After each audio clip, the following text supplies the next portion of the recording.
Olá, tudo bem? E hoje estaremos lendo e comentando a obra Eurípides, o Homem e a Missão, escrito por Corina Novellino. Esta obra trata da biografia de um dos principais líderes espíritas que tivemos, Eurípides Barçanufo.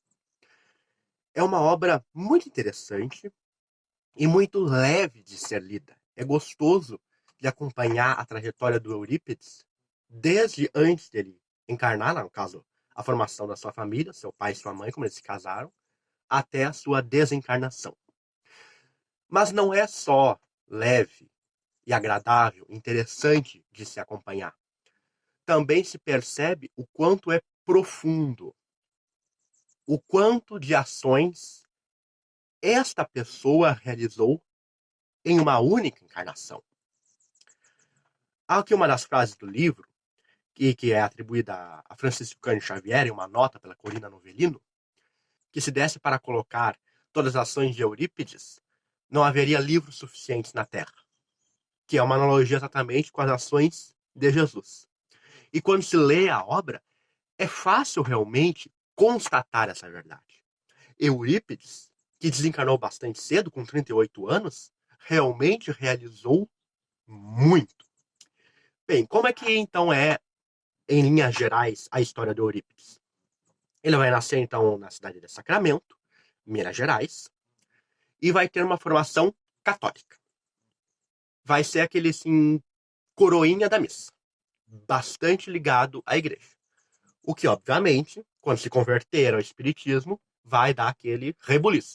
E já desde pequeno, assim, Eurípides mostrava um conhecimento muito grande, uma perspicácia, uma curiosidade bastante naturais.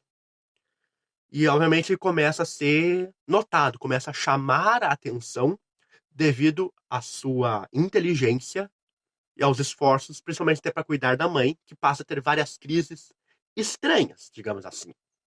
Convulsões, ela não consegue ir à igreja, e que depois ela será tratada quando ele se converter ao espiritismo e curada. Mas talvez o fato mais importante desta fase do Eurípides seja a sua formação escolar. Porque naquela época, em Sacramento, vai surgir um senhor, o senhor Miranda, que vai fundar um colégio, o Colégio Miranda. E é quem vai ser o mestre do Eurípides. Esse colégio, a forma como ele foi montado, idealizado, pensado e como ele funcionou nos anos em que funcionou, é que vai ser, digamos assim, o pré-colégio Allan Kardec. Claro que Eurípides vai ter a inspiração do mundo espiritual superior, mas também da experiência que ele viveu. E da experiência que ele viveu, ela é tirada deste colégio, que já tinha assim, ideias bastante interessantes e até avançadas para aquela época. Bom, como Eurípides chegou no espiritismo? Ele foi crescendo, obviamente, se era uma pessoa conhecida na cidade, inclusive era vereador, então tinha uma vivência naquela cidade muito importante. Depois ele se torna professor no colégio que vai substituir o Colégio Miranda e é o principal cabeça que tem no colégio. É o colégio do professor Eurípides. O Eurípides, ele tinha um tio que havia se convertido ao espiritismo. E quando esse tio vinha a Sacramento, ele morava numa cidade nas vizinhanças ali de Sacramento, ele vinha e conversava bastante com o Eurípides sobre o espiritismo. Aí o tio tentava convencê-lo da verdade da doutrina espírita e o Eurípides retrucava, defendendo a igreja. E esses debates iam assim, muitas vezes noite adentro. E o tio dizia que não tinha assim, muita condição assim de. Ele percebia a inteligência do Eurípides e que uma hora que ele não sabia mais como responder às dúvidas que Eurípides tinha. Até que chega um dado momento, ele já era um jovem, o tio resolve convidá-lo a assistir uma sessão no centro espírita em que ele participava. Então ele se dirige, juntamente com um amigo, à cidade de Santa Maria, que era a cidade onde o tio participava de uma sociedade espírita. E assim, o Eurípides tinha uma dúvida muito cruel. Ele havia já lido a Bíblia, provavelmente mais de uma vez, e tinha ficado com dúvida na parte das bem-aventuranças. principalmente naquela bem-aventurança em que Jesus exalta o sofrimento e que ele não entendia, não conseguia entender o sofrimento humano, não conseguia, portanto, entender as tais bem-aventuranças. E aquilo era uma dúvida sempre que ele tinha. Então ele se dirige a Santa Maria, vai na sessão da Sociedade Espírita daquela localidade para assistir os trabalhos. E logo no início, dá-se uma manifestação de João Evangelista, o que deixa Eurípides bastante surpreso, porque respondia a várias questões que ele mesmo se fazia. E claro, como ele tinha ido lá participar, chegou lá, sentou na segunda fileira, o que a gente chama hoje de segunda corrente, e ficou ali só para assistir. Eu vim aqui só para ver o que vai acontecer. Então ele não falou nada. E naturalmente foi sendo respondido várias dúvidas que ele tinha. Então ele fica muito surpreso. Ele percebe uma relação muito forte entre o Espiritismo e o Evangelho de Jesus. E volta para casa bastante marcado. Então ele volta depois para o sacramento bastante mexido já. E resolve ir numa segunda sessão. Nessa segunda sessão, se manifesta através do tio dele, o tio senhor, Dr. Bezerra de Menezes, e o convida a tomar parte dos trabalhos, porque ele, Eurípides, tinha faculdades curadoras. A partir desse episódio, não tem mais volta atrás. Ele realmente começa a adentrar na doutrina, a ler os livros doutrinários e se torna espírita. Obviamente, quando essa notícia chega a Sacramento, vira a fofoca da cidade. Eurípides passa a ser tomado por louco. Inclusive, seus próprios familiares acham que ele enlouqueceu. Aí vai gente lá da igreja tentar convencer ele que ele estava endemoniado, que o espiritismo era diabólico e todas aquelas coisas que a gente já ouviu falar alguma vez. Mas Eurípides se mostrou determinado a seguir o novo credo que ele tinha abraçado. E não só isso de dizer publicamente que se tornaria espírita. No colégio, onde ele dava aula, ele passa a dar aulas de espiritismo. Aí sim a coisa fica preta. Porque os pais, ao constatarem esta ocorrência, vão lá na escola e começam a retirar os filhos para não terem aulas de espiritismo. E a coisa vai se complicando que Eurípides tem que deixar o colégio, onde ele era o professor. E a consequência disso é que o Sacramento ia ficar sem escola. Aí fica uma situação bastante delicada e vários amigos propõem que ele funde uma escola. Então havia um prédio na cidade de Sacramento, que era de um antigo colégio que havia sido desativado.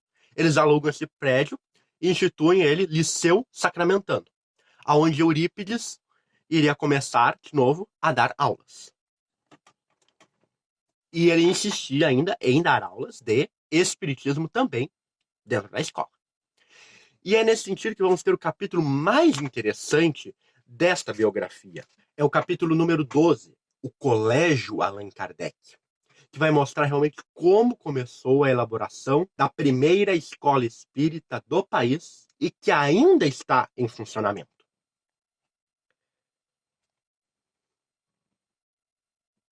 Então diz assim, ó. Eurípides foi procurado por numerosos pais que lhe rogaram a continuidade das aulas.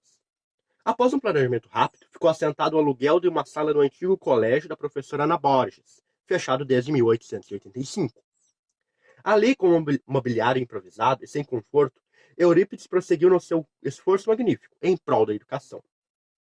Na frontal da porta modesta lia-se Liceu Sacramentano. O currículo era o mesmo, mas com a debandada dos colegas, Eurípides desdobrava-se para ministrar as aulas de todas as matérias programadas. Porque, obviamente, seus colegas do outro colégio saíram todos porque Eurípides estava endiabrado, estava enlouquecido. Todo aquele tipo de preconceito que havia nesta época. E acrescentara corajosamente o ensino da doutrina espírita ao currículo, o que suscitara o descontentamento dos pais católicos, como já havíamos comentado. E aí, então, Eurípides está lá, né, no Liceu Sacramentano, lá enfrentando as dificuldades, porque, claro, prédio alugado, rejeição ao espiritismo, o nome dele foi vamos dizer assim, pra lama, tava mal falado na cidade, porque tava tido por biruta, por enjabado, por louco, por tudo que tem direito. E um dia desses, acontece uma coisa muito interessante. Ele sente uma aproximação espiritual, toma do lápis e escreve uma comunicação que o deixou bastante impactado e até relutante, achando que ele não era merecedor que tal entidade viesse se comunicar por meio dele e para ele. A mensagem diz o seguinte: não feche as portas da escola. Apague da tabuleta a denominação Liceu Sacramentano, que é um resquício do orgulho humano. Em substituição, coloque o nome Colégio Allan Kardec. Ensine o evangelho de meu filho às quartas-feiras e institua um curso de astronomia. Acobertarei o Colégio Allan Kardec sobre o manto do meu amor.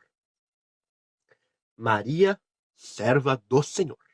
Então, depois dessa mensagem bastante emocionante, cativante para ele, pedindo que ele continuasse, que ele não desistisse, apesar das dificuldades que havia, Eurípides segue à risca as orientações espirituais, troca o nome da instituição de Liceu Sacramentano para Colégio Allan Kardec e institui o ensino do Evangelho e um curso de astronomia. Curso de astronomia este que será baseado nos livros de Camille Flammarion, astrônomo francês, espírita e contemporâneo de Allan Kardec. Então vejamos toda a coragem que Eurípides tem. Obviamente que ele tem uma missão bastante profunda, bastante elevada, mas mesmo assim é necessário uma grande dose de coragem naquela época. Tanto para se afirmar espírito, que já era uma dificuldade, tanto para exercer uma mediunidade, como ele vai exercer, como para institucionalizar o espiritismo, oferecê-lo à sociedade, sem medo, sem ficar preso a julgamento dos outros, sem se importar com a opinião fofoqueira, atirador de pedras que a sociedade ainda tem. E oferecendo o espiritismo tal como ele é. Sem simplificações, sem distorções, o espiritismo como foi deixado por Allan Kardec e os seus seguidores. A partir daí, então, começa a funcionar o Colégio Allan Kardec e narra aqui a Corina Novellino que todos os alunos eram interessantíssimos, gostavam das aulas, participavam muito e demonstravam um conhecimento muitíssimo superior aos outros métodos educacionais, discutindo temas e assuntos a um nível até vezes superior à sua faixa etária e escolar. Eles conseguiam discutir assuntos com pessoas já de formação acadêmica.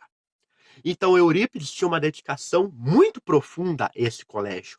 E os seus métodos, as suas ideias funcionavam, integrando aquela comunidade escolar, ele propiciando um ensino de altíssima qualidade, ao qual, me arrisco a querer dizer, não havia igual no país.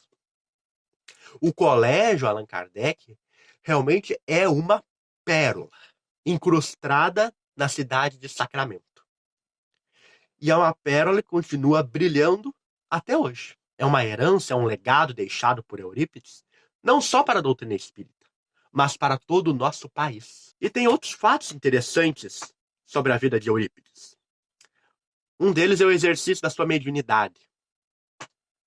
Ele vai, sim, receber entidades bastante elevadas, mas um dos fatos mais interessantes é que ele vai fundar, e ele também era médium receitista, por isso que ele funda, uma farmácia homeopática, totalmente gratuita.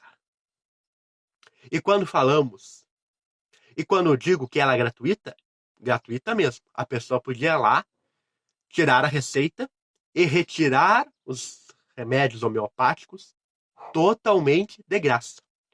Inclusive, podia-se pedir remédios pelo correio e eles eram enviados sem qualquer custo. Realmente, esta parte da farmácia, sendo assim 100% gratuita, é realmente algo impressionante. Porque ela nunca quebrou, nunca faltou recursos, nunca faltou doações, sempre deu tudo certo. A espiritualidade realmente investiu na missão de Eurípides e ele bem a cumpriu. E o livro da Corina Novellino, além de trazer os fatos, a Corina Novellino, se não me engano, ela é sobrinha ou sobrinha neta do Eurípides, porque o Eurípides nunca se casou. Ela traz não só o que ela própria conhece da vida de Eurípides, mas ela também foi em busca dos relatos daqueles que conviveram com ele. E então, em todos os capítulos, ao final dele, tem a relação das pessoas que ela entrevistou para compor esse livro. Então, não é apenas um livro lançado de curiosidade, de fatos, é também um trabalho de pesquisa bastante profundo. Mas por que ler uma biografia desse porte? Porque ler uma biografia dos espíritas do século passado para aprendermos com eles o valor de uma encarnação bem aproveitada. Porque muitas vezes temos a ideia seguinte: não, que Eurípides aqui era um espírito muito evoluído, fez todas essas coisas aqui rindo, para ele era fácil. Para Eurípides custou muito. Doeu, ele sofreu, passou por dificuldades bastante grandes, mas a todas soube superar, a todas soube seguir em frente e soube deixar um legado. Vejamos aqui que Eurípides atuou na cidade de Sacramento quando era bem pequenininha. Digamos assim, quando Sacramento nem estava no mapa. Mas deixou um legado que marcou todo o movimento espírita. Para mim, esse é o principal convite dessa obra. Que também na cidade onde estivermos, seja ela grande, seja ela pequena, possamos fazer algo que marque, que funcione. Não precisa ser uma obra grandiosa. Claro, se pudermos fundar uma farmácia homeopática 100% gratuita, se pudermos fundar um colégio espírita, excelente. Se não pudermos, que façamos outras obras que sejam úteis ao nosso próximo. Esse realmente é o verdadeiro trabalho da doutrina espírita e de seus fiéis seguidores, espalhando o esclarecimento e o consolo.